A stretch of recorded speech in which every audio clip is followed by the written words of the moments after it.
जयसिंगपूर येथील नूतन बसस्थानकाचा लोकार्पण सोहळा. राज्यातील एसटी प्रवाशांसाठी मोठा दिलासादायक निर्णय जाहीर करण्यात आला आहे. महाराष्ट्र राज्य मार्ग परिवहन महामंडळ एसटी बसस्थानकातील सुविधांमध्ये मोठे बदल करण्यात येणार असून 1 जूनपासून अनेक सेवा प्रवाशांसाठी अधिक सुलभ आणि स्वस्त होणार आहेत. नवीन घोषणेनुसार राज्यातील सर्व एसटी बसस्थानकांवरील स्वच्छतागृह सेवा पूर्णपणे मोफत करण्यात येणार आहे. त्यामुळे प्रवाशांना अतिरिक्त शुल्काचा त्रास सहन करावा लागणार नाही. यासोबतच प्रवाशांच्या सोयीसाठी मोठ्या प्रमाणात बससेवा वाढवण्याचा निर्णय घेण्यात आला असून लवकरच कोल्हापूर जिल्ह्यात सुमारे 120 तर कुरुंदवाडला एसटी डेपोला 10 नव्या बस ताफ्यात दाखल होणार आहेत.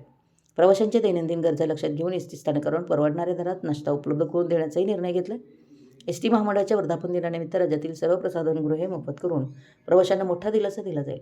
तसेच शिरोळ तालुक्यातील जयसिंगपूर बसस्थानकाची इमारत मजली करण्यासाठी चालू आर्थिक वर्षात तात्काळ निधीची तरतूद केली जाईल. स्थानकात दर 4 तासांनी स्वच्छता, रात्री थांबणाऱ्या बसची यांत्रिकीकरणाच्या माध्यमातून स्वच्छता आणि प्रवाशांसाठी आधुनिक सुविधा उपलब्ध करून देण्यावर भर देण्यात येणार आहे.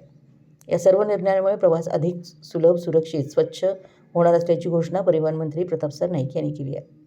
2 कोटी रुपयांच्या निधीतून बांधण्यात आलेल्या जयसिंगपूर येथील नूतन बसस्थानक लोकार्पण सोहळ्यात नामदार सरनाईक यांच्या हस्ते पार पडला. यावेळी ते बोलत होते. प्रारंभी फीत कापून नूतन बसस्थानकाचा लोकार्पण सोहळा पार पडला.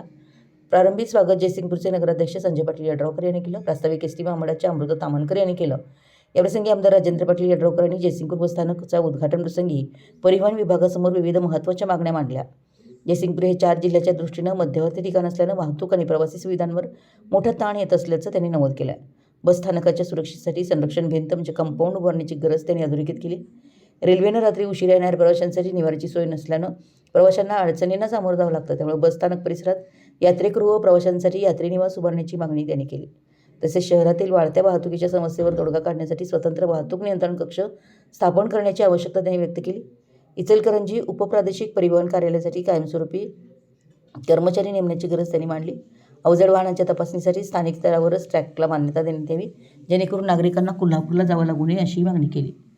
कुरुंदवाड आगारातील तोटा कमी करण्यासाठी स्वमालकीच्या बसेस उपलब्ध करून देण्याची गरज त्यांनी अधोरेखित केली.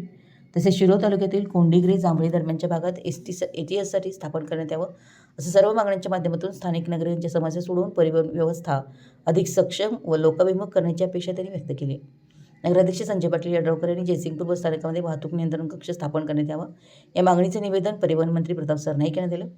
कार्यक्रमात हातकणंगलेचे आमदार अशोकरावजी माने, माजी आमदार उल्हास पाटील, जिल्हा परिषदेचे समाज कल्याण सभापती श्रद्धाताई गायकवाड, जिल्हा परिषद सदस्य अमोल चव्हाण, जिल्हा परिषद सदस्य उत्तरादेवी शिंदे, उद्योजक अण्णासाहेब चकोदे, पंचायत समितीचे सभापती मिलिंद कुरणे, उपसभापती मनीषा कदम, अमरसिंह पाटील, जयसिंगपूरच्या उपनगराध्यक्ष अनुराधा अडके, कुरुंदवाडचे उपनगराध्यक्ष दीपक गायकवाड, पंचायत समिती सदस्य सीमा म्हैसाळे, दीप्ती जाधव, मिलिंद भिडे, अमरसिंह निकम, राजेंद्र नांद्रेकर, सतीश मलमे, जयपाल कुंभोजे, अर्चना अडगाणे, रमेश येळगुळकर, रणजितसिंग पाटील, कुणालसिंह निंबाळकर, कार्यकारी अभियंता नागेश कुलकर्णी, आनंद कुलकर्णी, अभय देशमुख, अनिल मेहतर, बिस्मिला सय्यद यांच्यासह शिरोळ तालुक्यातील पदाधिकारी, कार्यकर्ते, कर्मचारी, अधिकारी मोठ्या संख्येने उपस्थित होते. आभार अभय देशमुख यांनी मानले.